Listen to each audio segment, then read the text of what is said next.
Hello student, आप सभी लोगों के अपने YouTube channel Rathore education point में बहुत बहुत स्वागत है। आज हम लोग पारा मेडिकल प्रवेश परीक्षा 2022 के लिए बायोलॉजी के सबसे इम्पॉर्टेंट सीरीज यानी सबसे इम्पॉर्टेंट क्वेश्चन को लेकर आ चुके हैं। तो चलिए शुरू करते हैं। परीक्षा के दिन यही आएगा, एकदम रट लीजिए बिल्कुल। तो चलिए क्लास को शुरू करते हैं। वायरल प्रश्न पत्र जल्दी जल्दी देखो, यानी पूरा क्लास करना है। मैं इसमें 15 मोस्ट वीवीआई ऑब्जेक्टिव क्वेश्चन जो एग्जाम में पूछा जा चुका है। चलिए पहला प्रश्न है, शरीर की सबसे बड़ी ग्रंथि कौन है? शरीर की सबसे बड़ी ग्रंथि कौन है बताइए। बहुत इंपॉर्टेंट है, बायोलॉजी सीरीज चल रही है, जल्दी से बताइए। सही जवाब हो जाएगा ऑप्शन सी यकृत, याद रखिएगा यकृत। चलिए नेक्स्ट प्रश्न है, मनुष्य में समझिएगा, मनुष्य में मादा जनन अंग से किस हार्मोन का स्राव होता है? मनुष्य में मादा जनन अंग से किस हार्मोन का स्राव होता है बताइएगा। ऑप्शन ए रहेगा एस्ट्रोजोन, प्रोस्ट्रेजोन, रिलैक्सिन। सभी कथन सत्य है, सही जवाब हो जाएगा रिलैक्सिन, रिलैक्सिन। चलिए नेक्स्ट प्रश्न की ओर बढ़ते हैं। नेक्स्ट प्रश्न है हमारा, देखिए आगे बढ़ने से पहले आप सभी लोगों को बता दें कि महाधमाका ऑफर चल रहे हैं। अगर आप भी 2022 में अपना सिलेक्शन करवाना चाहते हैं पारा मेडिकल में, 100% सफलता की गारंटी के साथ आ चुका है मात्र 99 रुपये में। याद रखिएगा मात्र 99 रुपये में आपको पारा मेडिकल के ऑल सब्जेक्ट सभी विषय का नोट्स मिलेगा। जिनको लेना रहेगा व्हाट्सअप करके ले लीजिएगा। इसमें देख लीजिए, जिनको भी लेना है इस नंबर पे व्हाट्सअप कर लेना है। समान ज्ञान, विज्ञान, गणित, समान हिंदी, इंग्लिश सभी विषयों का नोट्स मिलेगा। 80% क्वेश्चन लर्निंग की गारंटी है। जिनको लेना है अधिक जानकारी कॉल कर सकते हैं, पूछताछ कर सकते हैं। बाकी जिनको डायरेक्ट व्हाट्सअप करके नोट्स खरीद लेना है, 99 रुपया भी धमाका ऑफर चल रहा है, 100% सफलता की गारंटी है। चलिए 3 नंबर प्रश्न है, मनुष्य में समझिएगा, मनुष्य में ऐच्छिक गतियों का नियंत्रण किसके द्वारा होता है बताइए। बहुत इंपॉर्टेंट प्रश्न है, बताइए मनुष्य में ऐच्छिक गतियों का नियंत्रण किसके द्वारा होता है? सही जवाब है सेरिब्रम, सेरिब्रम। याद रखिएगा, शरीर का तापक्रम कहाँ नियंत्रित होता है बताइए। किसी ने नोट्स के लिए पेमेंट किया है भाई, आप लोग भी ले लेना जो लोग नहीं लिए हो।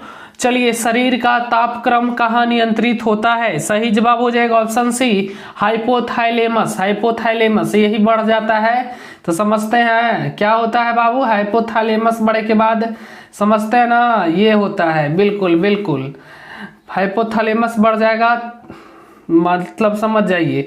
5 नंबर प्रश्न है, अमीबा में भोजन का अंतःग्रहण किसके द्वारा होता है बताइए।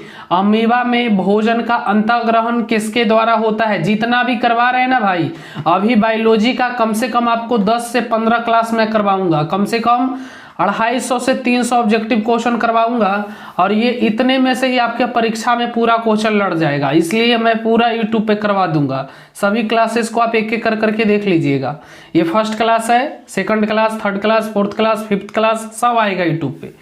चलिए अमीबा में भोजन का अंतःग्रहण किसके द्वारा होता है? सही जवाब है कुटपाद द्वारा। चलिए नेक्स्ट प्रश्न है, हमारा मकसद है हमारी सभी बहना जो भी है सिस्टर सभी का इस वर्ष सिलेक्शन होना एकदम तय है, गारंटी है 100%।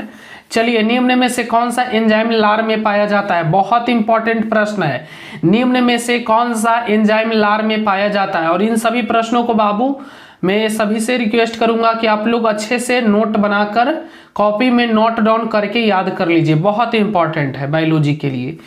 चलिए निम्न में से कौन सा एंजाइम लार में पाया जाता है? सही जवाब हो जाएगा ऑप्शन सी टाइलिन। चलिए नेक्स्ट प्रश्न 7 नंबर प्रश्न है, वह प्रक्रिया समझिएगा, वह प्रक्रिया जिसके द्वारा मनुष्य श्वास ग्रहण करता है तथा छोड़ता है वह क्या है बताइए। हम सांस को लेते हैं बाबू, सांस को छोड़ते हैं, वह श्वासोच्छ्वास होता है ना, सांस को लेना और फिर छोड़ना। चलिए आगे बढ़ते हैं। 8 नंबर प्रश्न है, ऊर्जा उत्पादन के लिए कोशिका प्रायः किसका उपयोग करती है बताइए। 8 नंबर से 9 नंबर का क्वेश्चन रहता है बायोलॉजी से, लगभग 8 नंबर का क्वेश्चन रहता है। चलिए हाँ बाबू 8 नंबर का रहेगा। सुजीत कुमार, मनोज कुमार। चलिए 8 नंबर प्रश्न, ऊर्जा उत्पादन के लिए कोशिका प्रायः किसका उपयोग करती है? सही जवाब है ऑप्शन बी ग्लूकोज, ग्लूकोज। चलिए नेक्स्ट प्रश्न 9 नंबर प्रश्न है, बहुत इंपॉर्टेंट प्रश्न है बाबू। 9 नंबर प्रश्न है, किस अभिक्रिया द्वारा पौधे में ऑक्सीजन बाहरी वातावरण से कोशिकाओं में पहुंचता है? बताइए, किस अभिक्रिया द्वारा पौधे में ऑक्सीजन बाहरी वातावरण से कोशिकाओं में पहुंचता है? सही जवाब ऑप्शन बी हो जाएगा विसरण। चलिए नेक्स्ट प्रश्न है 10 नंबर प्रश्न है, श्वसन की अभिक्रिया में खाद्य पदार्थों की परिणति क्या होती है? श्वसन की अभिक्रिया में खाद्य पदार्थों की परिणति क्या होती है?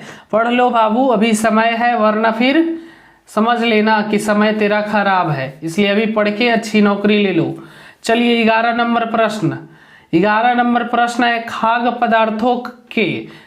पदार्थों का पौधे में स्थानांतरण मुख्य रूप से कौन सा है? बताइए, खाद्य पदार्थों का पौधे में स्थानांतरण का मुख्य रूप कौन सा है? बताइए। सही जवाब ऑप्शन सी सुक्रोज, सुक्रोज। याद रखिएगा सुक्रोज आंसर हो जाएगा इसका, बहुत इंपॉर्टेंट याद रखिएगा। मैं 250 से 300 ऑब्जेक्टिव करवाने वाला हूं बायोलॉजी का, और बहुत ही इंपॉर्टेंट आपके परीक्षा में बस यहीं से क्वेश्चन पूछने को मिलेगा। आप लोग अच्छे से सभी प्रश्नों को याद कर लीजिएगा, नोट डाउन कर लीजिएगा, एक बार 2 बार क्लास को देख लीजिएगा। एक स्वस्थ मनुष्य मतलब स्वस्थ मनुष्य का रक्तचाप होता है? बताइए। सही जवाब हो जाएगा 120 80। चलिए ठीक है, ऑप्शन बी सही हो जाएगा, रक्तचाप होनी चाहिए, बीपी मतलब। चलिए समझ गए ना, मनुष्य के मस्तिष्क की बीपी बोला जाता है उसको, ब्लड प्रेशर। मनुष्य के मस्तिष्क की सबसे बाहरी झिल्ली है? बताइए बाबू। मनुष्य के मतलब 120/80 रहना चाहिए नालायक, बीपी कम से कम हम लोग का सही है उतना, स्वस्थ मनुष्य का। 13 नंबर प्रश्न है, मनुष्य के मस्तिष्क की सबसे बाहरी झिल्ली है? मनुष्य के मस्तिष्क की सबसे बाहरी झिल्ली है? मनुष्य के मस्तिष्क की सबसे बाहरी झिल्ली है? सही जवाब ऑप्शन सी हो जाएगा ड्यूरामीटर, ड्यूरामीटर। चलिए नेक्स्ट प्रश्न है, चलिए बहुत अच्छा, वेरी गुड, आप लोगों का प्यार बना रहे। मनुष्य के सूंघने की क्षमता को नियंत्रित करता है? बताइए। मनुष्य के सूंघने की क्षमता को नियंत्रित करता है, हम किस तरह से सूंघते हैं, है ना, किस तरह से हम लोग सुगंध लेते हैं? बताइए। सही जवाब हो जाएगा घ्राणेंद्रिय पाली द्वारा। चलिए नेक्स्ट प्रश्न 15 नंबर प्रश्न है, मनुष्य में बुद्धि एवं चतुराई का केंद्र है? बताइए। 15 नंबर प्रश्न है, मनुष्य में बुद्धि एवं चतुराई का केंद्र है? सही जवाब क्या होगा? ऑप्शन देखते हैं, cerebrum, hypothalamus, cerebrum, spinal cord. बताइए। सही जवाब हो जाएगा सेरिब्रम, याद रखिएगा सेरिब्रम। चलिए तो आज का क्लास हमारा समाप्त हुआ बाबू। हम लोगों ने आज most VVI 15 objective question biology का कर लिया है। 16 नंबर से नेक्स्ट क्लास में आएगा, 16 से आगे मैं कम से कम आपको 200 से 250 क्वेश्चन करवाऊंगा बायोलॉजी का। सभी क्वेश्चन बिल्कुल फ्री ऑफ कॉस्ट यूट्यूब पे ही क्लास होगी, ठीक है बाबू। तो अगर चैनल पर नए आए हैं तो चैनल को सब्सक्राइब कर लेना है, अधिक से अधिक स्टूडेंट में शेयर करना है। जो भी पैरा मेडिकल का इस वर्ष एग्जाम देंगे, सबका अधिकार है शिक्षा लेना है और बिहार को आगे बढ़ाना है। जय हिंद, जय भारत, वंदे मातरम।